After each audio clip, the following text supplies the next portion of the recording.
Bonjour. Avant de commencer, je tiens à vous remercier d'avoir cliqué sur cette vidéo et de vous abonner à ma chaîne. Cela m'encourage vraiment à continuer. Alors merci. Entrons dans le vif du sujet. Connaissez-vous les travaux de Masaru Emoto? Il s'agit d'un auteur et chercheur japonais ayant passé une grande partie de sa vie à étudier les mystères et le pouvoir de l'eau. Parmi les nombreux ouvrages qu'il a publiés, le plus connu est celui intitulé « Les messages cachés de l'eau ». Mais il a aussi écrit « Le miracle de l'eau » ainsi que l'ouvrage « Le pouvoir guérisseur de l'eau ». Malgré des années de recherche, d'études et d'expériences faites, il a bien évidemment de nombreux détracteurs qui estiment que ses recherches n'ont pas été menées assez rigoureusement. Alors, je vous laisse le soin de vous renseigner et de faire vos petites expériences par vous-même, si vous le souhaitez. Masaru Emoto a étudié l'eau dans tous ses états, c'est-à-dire l'eau du corps humain, celle que l'on utilise quotidiennement, et celle qui est présente naturellement sur Terre. Tout comme le pourcentage d'eau présent sur notre belle planète, le corps humain est composé d'environ 70% d'eau. C'est en faisant ce rapprochement que le chercheur décide d'entamer ses recherches sur les cristaux d'eau. Celui-ci recueille et photographie l'eau sous sa forme cristalline. Je vous passe ici tous les détails techniques de ces expériences que vous pouvez trouver très facilement pour en arriver aux conclusions qu'il en a tirées. En exposant l'eau à différents types de vibrations et donc d'énergie, le schéma des cristaux se modifie.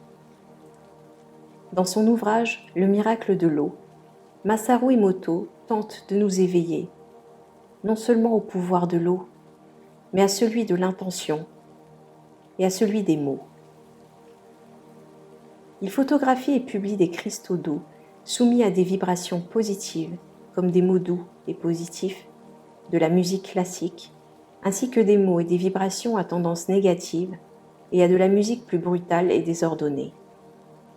D'après ses recherches, les cristaux d'eau soumis à une vibration positive prennent forme de manière harmonieuse, alors que les cristaux soumis à une intention ou une vibration négative sont asymétriques ou incomplets.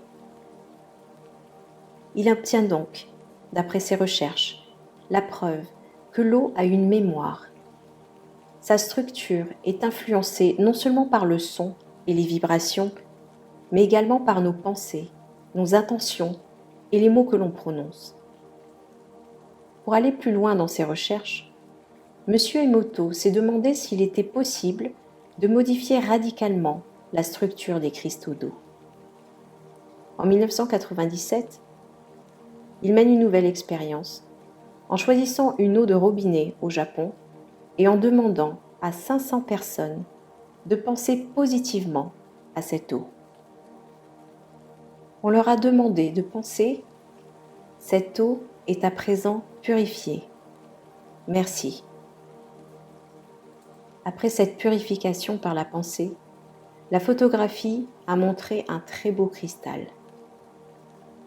Une autre expérience, faite à partir d'une eau polluée, a montré des cristaux beaux et harmonieux après avoir reçu les prières d'un moine bouddhiste.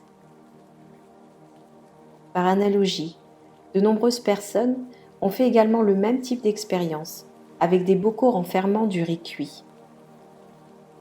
Les pots de riz qui portaient une étiquette avec un mot positif n'ont pas ou presque pas subi de modification, alors que ceux qui portaient un mot négatif étaient envahis par la moisissure. D'autres personnes ont effectué le même type d'expérience, mais avec des mots prononcés et des intentions. Encore une fois, il semble que les récipients ayant reçu une énergie positive se soient bien mieux conservés que ceux qui avaient reçu une énergie négative.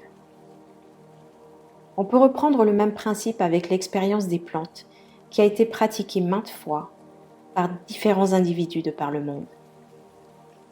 Il a été ainsi prouvé que les plantes à qui l'on parlait avec amour et bienfaisance poussait bien mieux et plus rapidement que celle à qui l'on n'accordait aucune attention particulière.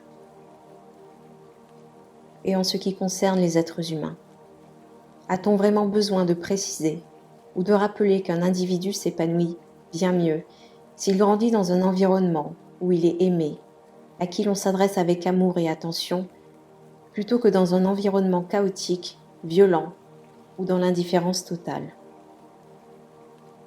D'un point de vue très personnel, je n'ai pas effectué toutes ces expériences, mais il s'agit juste d'une question de bon sens, qu'il s'agisse d'eau, de végétaux ou d'êtres humains. Nous avons tous la même origine. Nous vivons tous sur cette belle planète bleue. Et nous sommes tous composés d'une grande partie d'eau.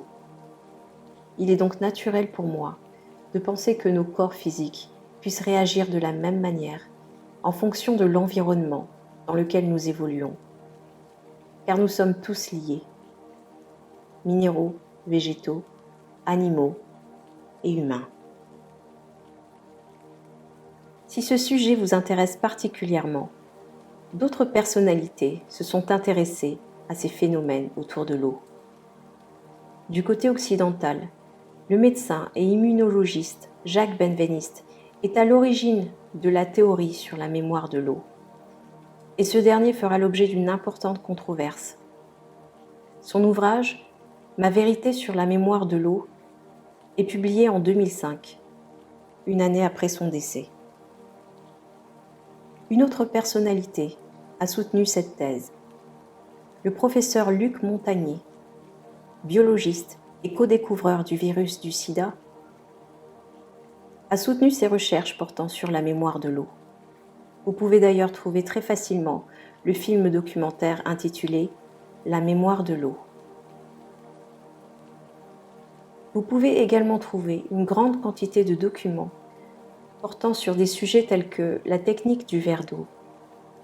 Il s'agit d'un moyen utilisé par beaucoup de personnes afin de les aider à manifester ce qu'ils désirent dans leur vie. Ces techniques peuvent varier d'une personne à une autre, mais le principe de base reste le même. Il s'agit de se servir d'une bouteille d'eau ou d'un verre d'eau, par le biais duquel on émet une intention, on prononce un mot ou on écrit ce mot que l'on va attribuer à cette eau. L'eau sera ensuite bue, en conscience, quelques heures plus tard. La répétition de ce procédé permettrait d'aider les individus à réaliser leurs souhaits.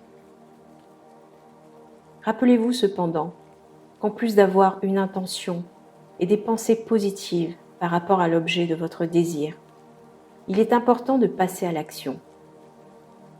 La technique du verre d'eau aidera, mais ne constituera pas en elle-même la solution à tous vos problèmes. Dans tous les cas, n'hésitez pas à me dire si l'un d'entre vous a déjà essayé cette technique. J'espère que ce sujet vous a plu. Si vous êtes arrivé jusqu'à la fin de cette vidéo, alors je vous en remercie infiniment. Prenez bien soin de vous et on se retrouve très bientôt.